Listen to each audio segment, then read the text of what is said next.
예, 함께 보실 말씀 로마서 8장입니다. 로마서 8장 11절에서 18절까지 말씀이에요. 저 여러분이 한 절씩 교독하도록 하겠습니다. 예수를 죽은 자 가운데서 살리신 이의 영이 너희 안에 거하시면 그리스도 예수를 죽은 자 가운데서 살리시니가 너희 안에 거하시는 그의 영으로 말미암아 너희 죽을 몸도 살리시리라. 그러므로 형제들아, 우리가 빚진 자로 돼 육신에게 져서 육신대로 살 것이 아니니라. 너희가 육신대로 살면 반드시 죽을 것이로되 영으로서 몸의 행실을 죽이면 살리니 무릇 하나님의 영으로 인도함을 받는 사람은 곧 하나님의 아들이라. 너희는 다시 무서워하는 종의 영을 받지 아니하고 양자의 영을 받았으므로 우리가 아빠 아버지라고 부르짖느니라. 성령이 친히 우리의 영과 더불어 우리가 하나님의 자녀인 것을 증언하시나니 자녀이면 또한 상속자 곧 하나님의 상속자요 그리스도와 함께한 상속자니 우리가 그와 함께 영광을 받기 위하여 고난도 함께 받아야 할 것이니라. 생각하건대 현재의 고난은 장차 우리에게 나타날 영광과 비교할 수 없도다. 아멘. 사람들이요, 신앙생활을 하면서 오해하고 나는 성경적 개념들이 여러 개가 있거든요. 근데 저는 그 중에서도 가장 크게 많이 오해하는 부분이 바로 성령님에 관한 부분이 아닌가라는 생각을 합니다. 어려서부터 교회 다니신 분들이라면 아마 많이 들어보셨을 표현인데, 우리에게 성령을 부어주십시오, 성령 충만하기 원합니다, 이런 말들 많이 들어보셨을 거예요. 찬양에도 불길 같은 성령을 내려달라고, 성령의 불로 기름 부어달라고, 또 성령의 물을 단비를 내려달라고, 그런 찬양들이 많이 있었죠. 이런 찬양들을 부를 때 분위기는 대체로 어땠는지 한번 기억해 보시기 바랍니다. 어떤 분위기로 그런 찬양을 부를까요? 대체적으로 그런 찬양을 부를 때는 뭔가 비장함, 간절하죠. 수련회 때 부르고 부흥회 때 부르고 이럴 때 이제 막 성령님을 구하는 찬양을 부릅니다. 자, 그런데 우리가 그런 비장함이라든가 간절함으로써 부르는 이 성령을 부어달라고 했었을 때의 성령, 과연 우리는 어떤 존재로 인식하고 있었는가 한번 생각해 봤으면 좋겠습니다. 보통은 이제 별 생각을 안 해요. 그런데 막연하게 이렇게 생각하죠. 성령님 하면, 성령 하면 뭔가 강하고 능력 있는 어떤 큰 에너지를 가진 존재, 혹은 그 에너지 자체, 이렇게 생각할 때가 많아요. 저도 어렸을 때는 성령을 그렇게 이해했습니다. 그래서 마치 말라버린 어떤 굳어진 나의 신앙에 단비처럼 내려가지고 마음을 녹이면서 동시에 능력을 발휘하는 존재, 이렇게 생각했어요. 그래서 수련회 때나 부흥회 때 이런 어떤 특별한 시간에는 소나기처럼 내리는 존재, 평소에 주일 예배를 드린다거나 평소에 내가 기도하고 말씀 보고 큐티하고 그럴 때에는 가랑비처럼 내리는 존재, 조금씩 내리는 거죠. 그런 존재라고 생각해요. 그러다 보니까 내 신앙의 물통에 성령이 한꺼번에 왕창 막 소나기처럼 막 부어지던가, 아니면 조금씩 내리던가, 그래서 그것이 막 차곡차곡 쌓이다 보면 결국 빵빵하게 차서 그런 상태가 된 것이 성령 충만함이다 라고 생각했던 것이죠. 아주 틀린 말은 아닌데 보통은 그렇게 이해한다라는 거예요. 그러다 보니까 성령님을 마치 영적인 기운 혹은 에너지처럼 느끼는 경우가 많았습니다. 근데 성경을 읽다 보니까 그렇지가 않은 거예요. 성령님은 어떤 기운이나 에너지가 아닙니다. 비인격적인 존재가 아니라 인격적인 존재, 그리고 인격적인 존재인 동시에 그분은 어떤 분이냐, 하나님이시라는 거예요. 성경에서 이야기하는, 이게 매우 중요한 포인트인데, 성령님을 에너지나 능력으로 이해할 때는 우리가 어떠한 문제를 해결하기 위한 도구나 수단으로 생각할 수 있어요. 그런데 그분을 하나님으로 이해할 때는 그분은 어떤 존재가 되느냐, 내가 섬겨야 할, 따라야 할 대상으로 바뀌는 것이죠. 전혀 달라요. 성경은 분명히 증언합니다. 성령님은 우리가 어떤 필요에 따라서 이렇게 해달라고 하는 그런 대상이 아니라 우리가 섬기고 따라야 할 하나님이다. 이와 관련해서 마태복음에서는 예수님이 친히 성령님은 이런 분이다, 그리고 고린도후서에서는 바울이 성령님은 이런 분이다 라고 이야기를 합니다. 마태복음 28장 19절에 그러므로 너희는 가서 모든 민족을 제자로 삼아 아버지와 아들과 성령의 이름으로 세례를 베풀고, 예수님이 이렇게 말씀하셨어요. 아버지와 아들과 성령의 이름으로 세례를 베푸는 거다. 자, 바울은 뭐라고 했느냐? 고린도후서 13장 13절에 주 예수 그리스도의 은혜와 하나님의 사랑과 성령의 교통하심이 너희 무리와 함께 있을지어다. 예수님이 말씀하신 것은 세례에 관한 것이고 바울이 이야기하고 있는 것은 축도에 관한 것인데, 동일하게 성부 하나님, 성자 예수님, 성령님은 동일한 분이라는 것을 이야기해요. 동등하다라는 거죠. 이걸 어려운 말로 해서 성부, 성자, 성령의 한 분이시면서 동시에 세 위격을 지닌 존재라고 하는 뜻으로 삼위일체라고 말하는데, 삼위일체는 지금 잠깐 설명하기는 어려운 개념이니까 우선 이 개념만 갖고 있으면 돼요. 삼위일체, 동등한, 그러니까 열등하지는 않고 동등한 위격과 능력과 동등하게 섬김을 받으실 존재라는 거예요. 그리고 이 시간에는 우리가 우리의 섬김의 대상이 되는 성령 하나님이 어떤 일을 하시는 분인가, 우리에게 있어서 어떤 중요한 일을 하시는가, 이걸 한번 알아보려고 하는 것입니다. 사실 성령 하나님은 우리에게 참 너무나도 필요한 일을 하세요. 정말로 성령님이 계시지 않으면 우리의 인생이 어떻게 될지, 어떻게 되었을까 암담합니다. 단순히 우리가 이용하는 에너지, 필요할 때는 우리가 불러서 사용하고, 혹은 없어도 힘은 들지만 그럴 수 있는 존재가 아니라는 거예요. 꼭 있어야만 되는 존재로서 그분은 어떤 일을 하시는가.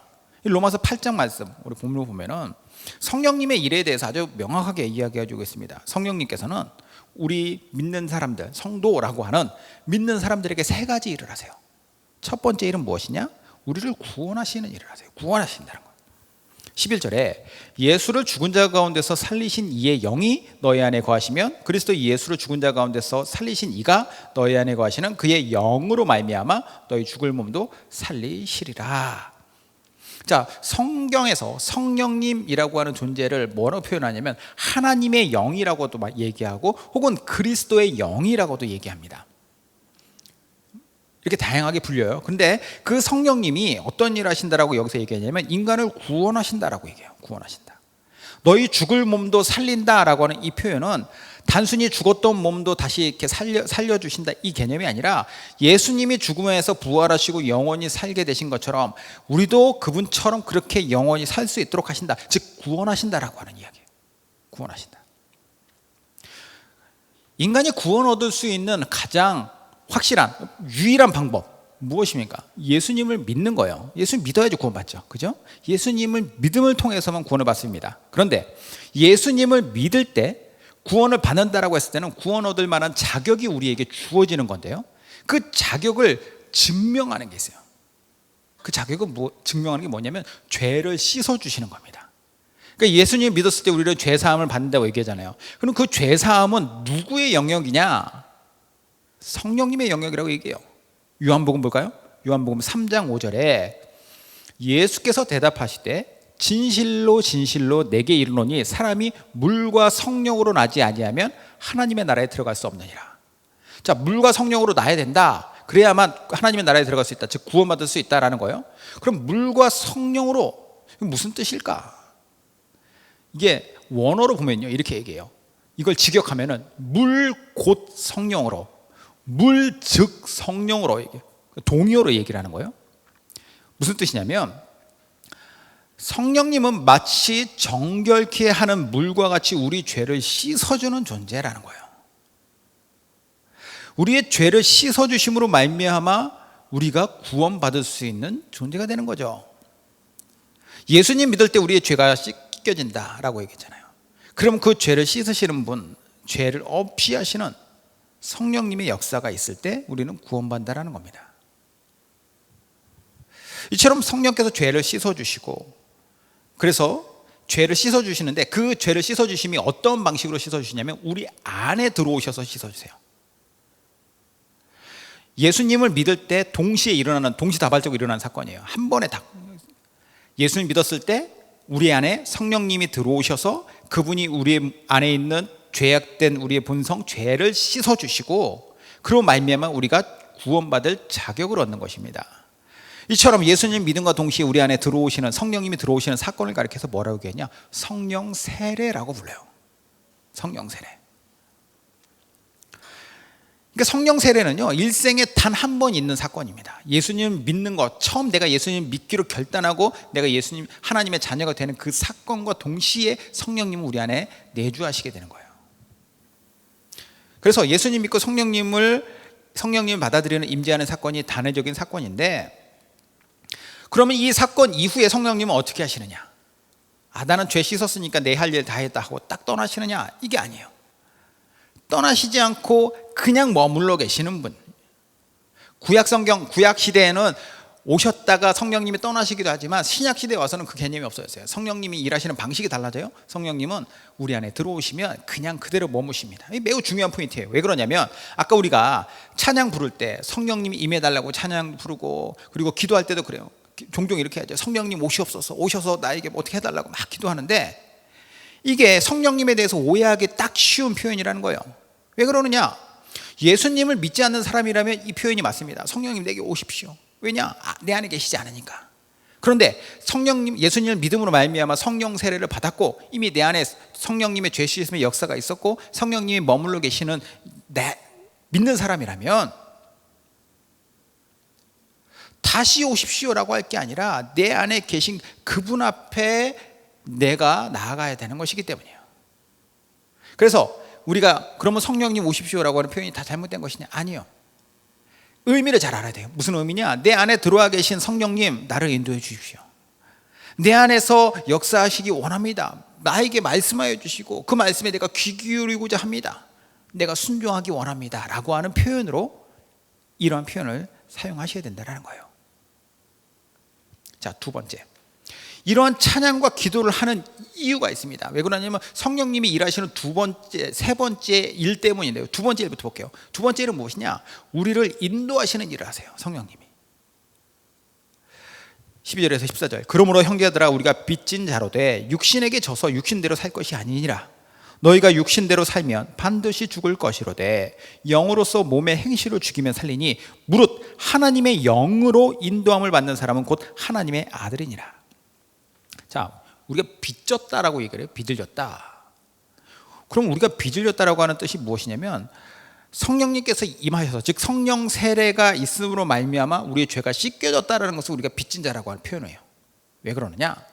우리의 죄 씻음은 우리의 가치를 들여가지고 우리가 사는 게 아니에요. 획득하는 게 아니라 그냥 우리에게 주어지는 겁니다. 우리가 열심히 노력해서 열심히 이렇게 고행을 하거나 어떤 수행을 하거나 이런 걸 통해 가지고 우리가 죄가 씻어지는 게 아니라는 거예요. 성령님이 오셔서 우리의 씻을 수 없는 죄를 씻어 주시는 거, 그런 은혜를, 사랑을 빚졌다라고 하는 거죠. 세상에 자기 힘으로 자기 죄를 씻는 사람 없습니다.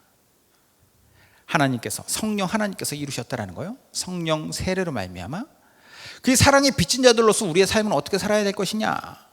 우리가 육신에게 져서, 즉 예전에 살던 방식으로, 죄악된 방식으로 내가 원하는 대로만 그렇게 되풀이하면서 살면 안 된다는 거예요. 대신 하나님의 영인 성령님의 인도하심을 받아서 하나님의 아들들답게 살아야 된다라고 하는 것이 오늘 본문에서 얘기하는 거예요. 그래서 성령님은 하나님의 아들들다운, 하나님의 딸들다운, 하나님의 자녀다운 삶을 이렇게 살아라 라고 인도해 주십니다. 길을 제시해 주세요. 내가 구원해 줬으니까 이제부터 알아서 네가 살아가지고 어떻게든 살아라, 이게 아니라 구원해 줬고 그 구원하신 분이 계속 계시면서 우리 안에서 길을 제시하신다. 그럼 어떤 방식으로 우리에게 길을 제시하시느냐? 귀에다 대고 이리 가라 저리 가라 이렇게 하시는 게 아니라는 거예요. 성령님의 일하시는 방식이. 우리 입장에서는 그게 더 편할 수 있지만 성령님의 일하시는 방식은 분명히 이렇게 하시는 거예요. 우리를 구원하실 뿐만 아니라 우리를 목적지로, 우리의 삶의 방식으로 인도하실 때 그것은 성경 말씀을 통해서 일하신다는 거예요. 그러니까 성령께서 우리 안에서 말씀을 깨닫게 하시고 말씀이 생각나게 하시고 그러한 방식을 통해서 우리가 살아야 할 방향성을 잡아가게 하시는 거죠. 이걸 가리켜서 우리는 성령의 조명이라고 부릅니다. 조명이라는 건 비춘다는 거잖아요.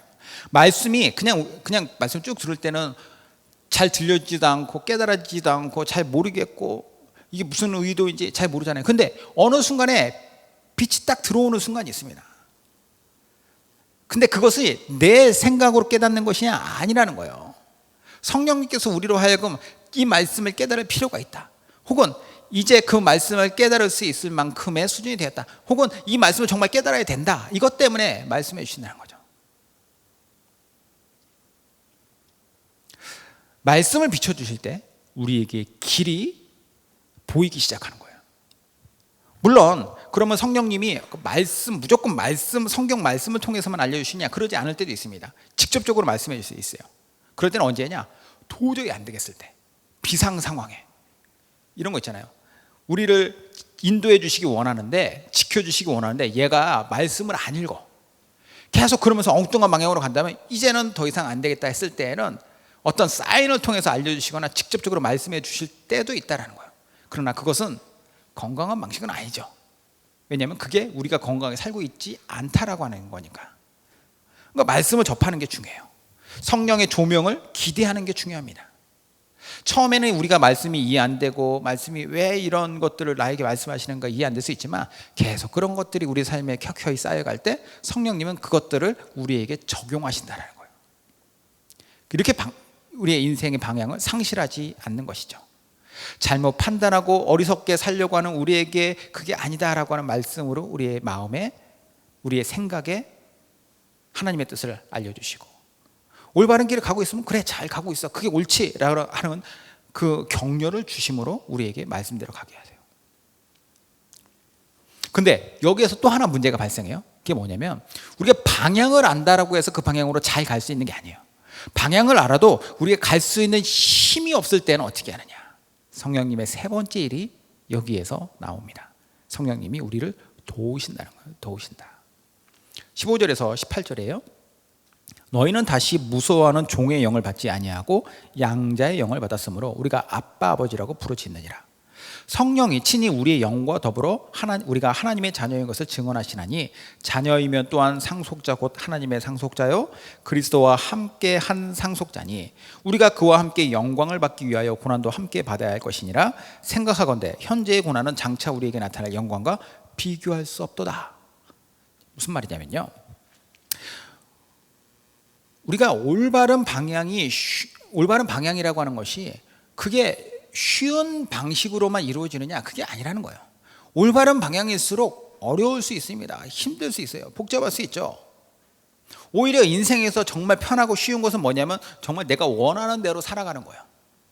그런데 대체로 우리의 악한 본성과 반대되는 방식으로 살아야 된다라고 우리에게 말씀을 통해서 가르쳐 주시는데, 그렇게 했을 때 우리가 가르쳐 주셨다고 해서 그것을 잘 가느냐? 그렇지 않죠. 그리고 성령님께서도 그것을 가르쳐 줬으니까 얘가 잘 가나 보자, 그러면서 옆에서 심판처럼 서 있으면서 삐끗하면 금발 봤네 뭐라고 하고, 잘못 갔으면 거기 아니잖아, 다시 여기 돌아와서 여기서 다시 처음부터 다시 해, 이렇게 일하시는 분이 아니라는 거예요. 심판처럼 떨어져서가 아니라 우리 안에 계신다고 했으니까 우리를 피곤하게 하시는 분이 아니라 어떻게 하시냐면, 우리가 친히 하나님의 자녀인 상속자라고 하는 사실을 증언하시면서, 본문에 나오죠. 상속자임을 증언한다. 이 뭐냐면 하나님의 상속자라는 것은 우리가 구원받을 자, 영원한 상속은 천국이거든요. 그러니까 천국 갈 사람이라고 하는, 상속자로서 천국이라고 하는 큰 상을 받게 될 것이다 라고 하는 것을 알려주시면서, 이 땅에서 그 천국을 향하여 나아가는 우리의 삶을 고난이라도 잘 살아갈 수 있다라고 격려하시고, 그것을 나 혼자 할 수 없으니까 함께 하시면서 힘을 주신다는 거예요. 위로자가 되시고 힘을 주시는 분. 실제적으로 어떻게 성령님께서 우리를 도우시는지에 대해서 바울은 이 로마서 8장 뒷부분에 가보면 26절에 이렇게까지 표현해요. 8장 26절에 제가 쉬운 성경을 한번 읽어볼게요. 이처럼 성령께서는 우리의 약함을 도와주십니다.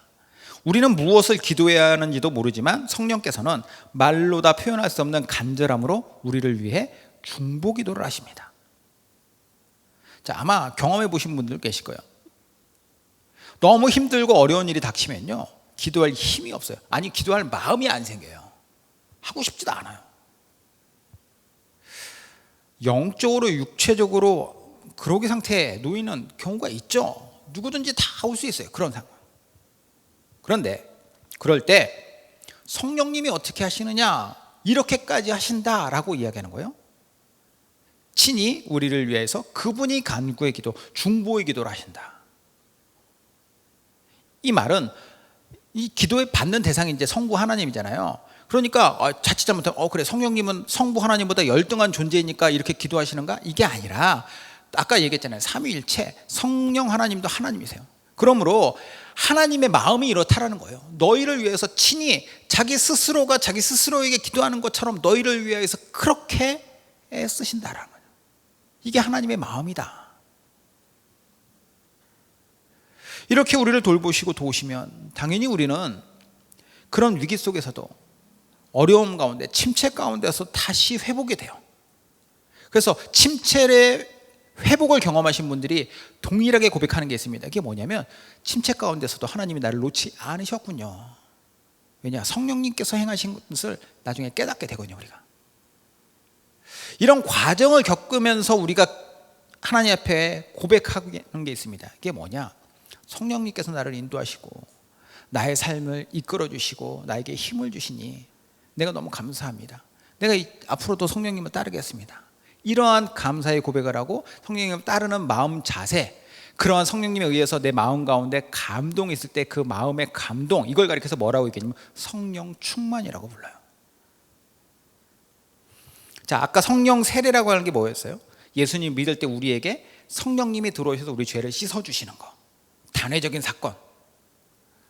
성령 충만은 단회적인 사건이 아니에요. 왜냐? 우리의 삶이라는 게 항상 이렇게 상승곡성만 그리는 게 아니니까.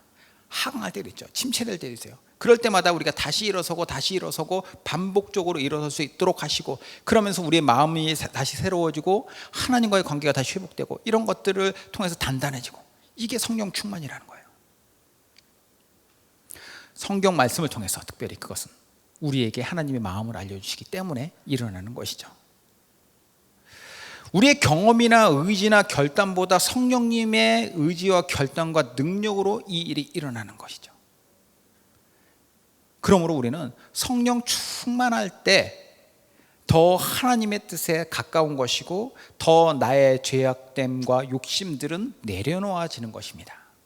이 개념 이해하시겠어요? 그래서 성령 충만은 아까 제가 말씀드렸다시피 우리 안에 어떤 에너지가 게이지가 차는 것이 아니라, 성령 충만은 반대로 우리 안에서 하나님 앞에 우리가 얼마만큼 무릎 꿇느냐, 얼마만큼 하나님과 가까이 하느냐, 이게 바로 성령 충만의 척도인 것입니다. 여기까지 우리가 말씀을 통해서 제가 여러분들과 나누고자 하는 바 핵심이에요. 성령 하나님 우리 안에서 어떤 일 하시느냐. 첫 번째는 성령 세례를 통해 우리의 죄를 씻어주시고 우리를 구원받게 하신다. 두 번째, 우리 안에 그분은 계속 계시면서 성경이 말씀하시는 바, 하나님께서 우리에게 말씀하시는 바를 성경을 통해서 깨닫게 하시면서 나아가야 할 길을 조명해 주신다고 했어요. 인도하심이라고 했죠. 세 번째, 그 인도함을 받는다고 해서 우리가 항상 잘할 수 있고 잘 살 수 있는 것이 아니므로, 우리가 힘이 들고 괴롭고 어려울 때, 고난 가운데 있을 때 우리와 함께 하시면서 우리는 천국 백성이다, 하나님의 백성으로서 이 땅에 그 고난 감당할 수 있어 라고 힘을 주시고 도움을 주심으로써 우리가 다시 회복되게 하시는 성령 충만함으로 일하시는 거죠.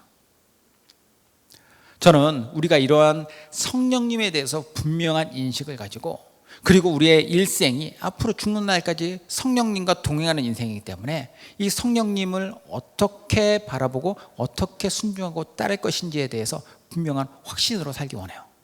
그렇게 살 때 성령님은 우리의 삶을 가장 복된 길로, 가장 힘있게 인도해 주실 줄로 믿습니다. 같이 한번 기도하겠습니다.